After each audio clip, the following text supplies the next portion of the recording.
Hey, if you're on hold with us right now, stay on hold with us. We're going to spend a couple minutes with an old friend of ours. We've got Ed Perlstein on the line. Ed is a photographer and currently hosting a couple of radio shows in Northern California, and also in my personal history is one of the first guys to introduce me to tapers and to start improving my own collection of Grateful Dead tapes and stuff. So, Ed, I have a deep, long-standing personal debt to you, as well as a tremendous affection for you. Welcome and Happy New Year.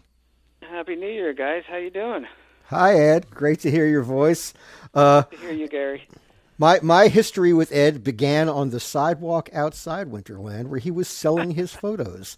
I think during this, I can't remember which run it was. Maybe it was 74. Maybe it was the Farewell for Now run. Ed was outside Winterland, and I bought a large stage shot of the band with the wall of sound behind them, and then a wonderful shot of Phil Lesh, like glaring very reproachfully I know exactly that photo you're talking about. Into the lens, and I put it up by my bass amp at home and captioned it from above, "Practice thy bass." So that Phil admonished me, courtesy of you, Ed, for many years to get better on the instrument. Excellent. Well, it would probably be after. It would probably be 76 or after, because I didn't start shooting regularly till 75. Okay, so yeah, maybe 77 or so, because 77 was when they really got back to playing Winterland regularly, I think, right? Right.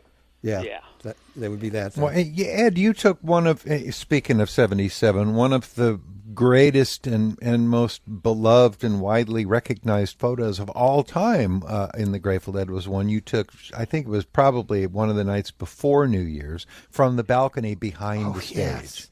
That amazing shot of everybody. Yeah. Go ahead, Ed. That photo is really renowned in Dead circles, but I'll tell you, that photo was actually taken March 20th, 1970.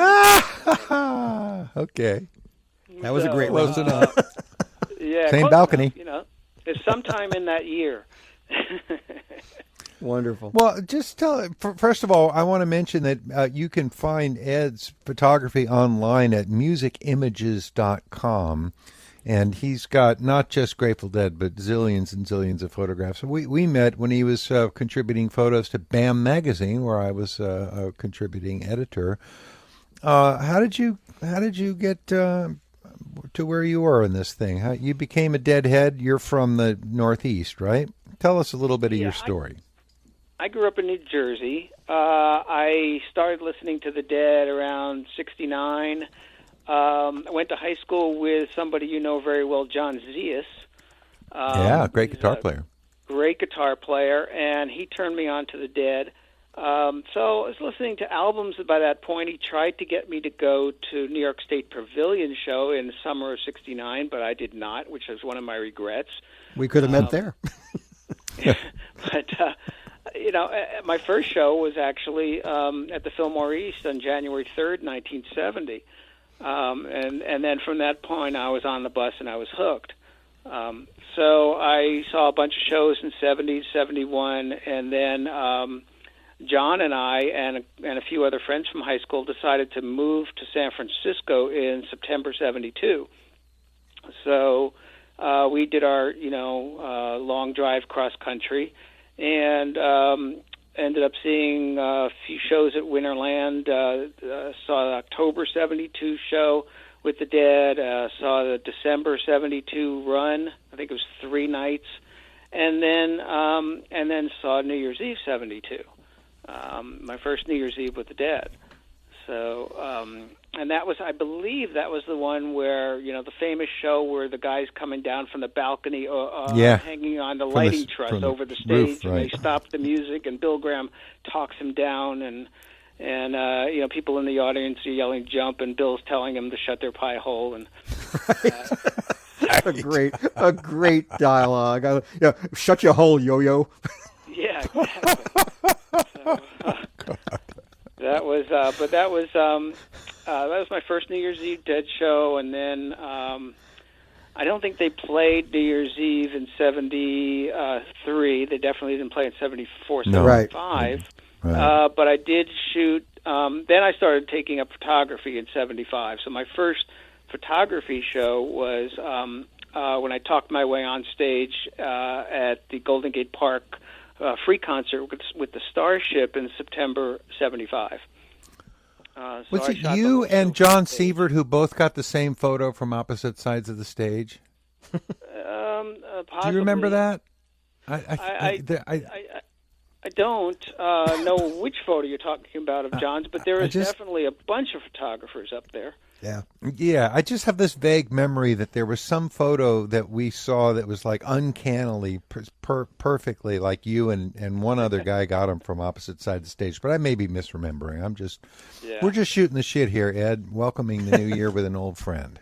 Right. Yeah, so, I was, it was the first time I really had just started learning how to use a camera, so I was amazed that some of the shots became longtime favorites of Deadheads from that show.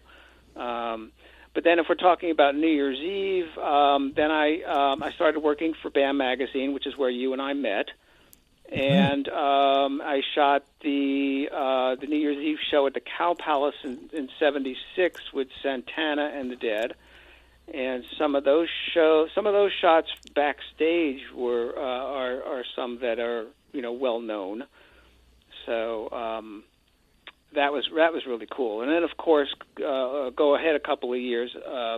I shot '77 New Year's Eve, but I was more into partying and. When the Dead would do 2 or 3, 4 nights at Winterland leading up to New Year's Eve, I would invariably shoot 1 or 2 shows and then drop for the others and party. But a wise plan, sir. Oh, absolutely. In fact, I had this great plan of one of the things that I did. Winterland was just down the block from Japantown. Yes. And there was a great bathhouse called the Kabuki Baths. Mm-hmm. Oh, yeah. And what I'd do is before I'd go to a Dead show, not necessarily New Year's, but before I go to a Dead show, I would go into the Kabuki Baths. I'd do a hot tub and cold plunge and just get my head in the right space, drop a tap of window pane, and walk into Winterland. That's the way to do it. This is the life. That's the way to do it. But fast forward ahead to 1978. And that was the closing of Winterland. That one was special. Yeah. And Bill Graham hired me to shoot the show, and I shot everything. I was there from early morning till early the next morning because he served breakfast after the show. That's right. And shot the Blues Brothers rehearsal, shot the Dead New Year's Eve, ceremonies, and it was exhausting, but it was so much fun. Yeah. Well, Ed, tell us about these radio shows you're doing these days in your happy retirement. Oh, my happy retirement. I love music so much, and starting in probably 1971 with the Dead and my my love of the Dead, I started collecting live recordings. And so back then they were pretty crude, audience recordings. But then we got something like Binghamton, which blew everybody's minds. And then when I moved to San Francisco in '72, I connected with other people who were into it. And after a while, we were talking reel-to-reels at that point. And then after a while, cassettes started to come out, and so I love all kinds of music, and so I started to trade with people all over the world. We're talking Japan, Germany, England, all across the U.S., and not just the Dead, but all types of rock and roll, blues, even a lot of jazz. And so what has it been? More than 50 years now. I've been collecting these tapes.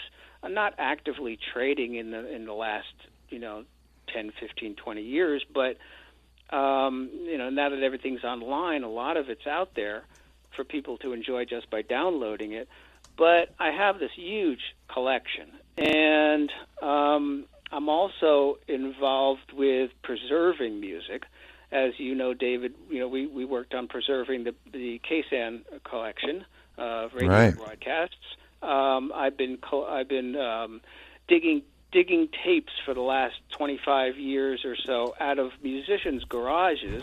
I got Spencer Dryden's collection before he passed, the drummer of the Jefferson Airplane and the New Riders. I have been preserving Nick Gravenitis' collection, just a whole bunch of different collections because I can't see having them just deteriorate in people's garages. That's great, man. That is so great.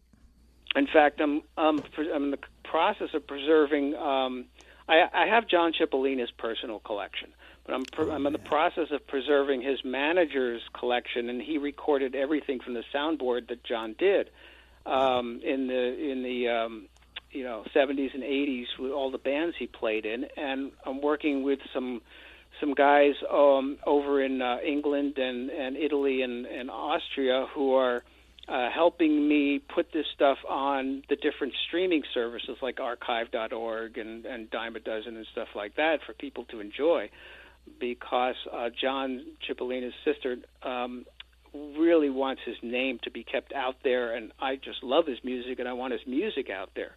Yeah. And it's always been about sharing this music. It's always been about getting all this music to where people can enjoy it, and sitting in my closet isn't doing any good. So one of the things I did was I created a radio show at a local community radio station here in Petaluma, and on Fridays from 5 to 7 Pacific time, for 2 hours, I play unreleased live concert recordings. Sometimes I put out information about some of the bands. It's definitely not all dead. It's mostly not dead. Okay, there's a lot of rock and roll. There's a lot of blues. There's stuff that nobody's ever heard before that I've collected from people's collections. And the best part is, if you can't listen live at kpca.fm, you can listen. You can stream it later at mixcloud.com/live archive show. Wow. So I'm having a blast doing this. I'm getting to share this music with people who, music people have never heard before.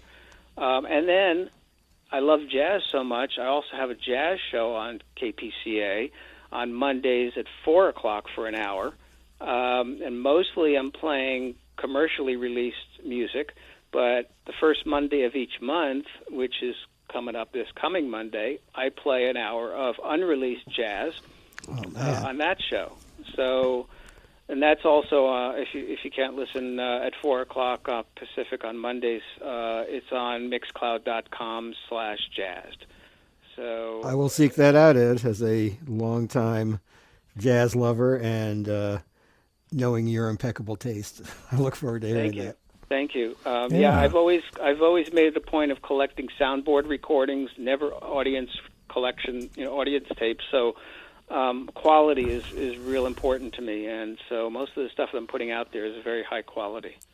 Wonderful. I appreciate your tape collection very much, because way back in the 70s, you started making copies of some of those tapes for me and helped set me on the path I'm on today. So you loom very large in my personal legend, sir. And I thank you for it. We need to move on, but I really want to thank you for spending some time with us and remind the listeners that they can look at Ed's photography and maybe even buy a print at musicimages.com. And we're so happy to hear your voice, old friend, and wish you nothing but the best in 23. Good to speak to you both, and Happy New Year to you both, and a happy and healthy New Year. Thanks, Ed. Got that right, and give our best to Jeannie. See you soon. I will. Take care.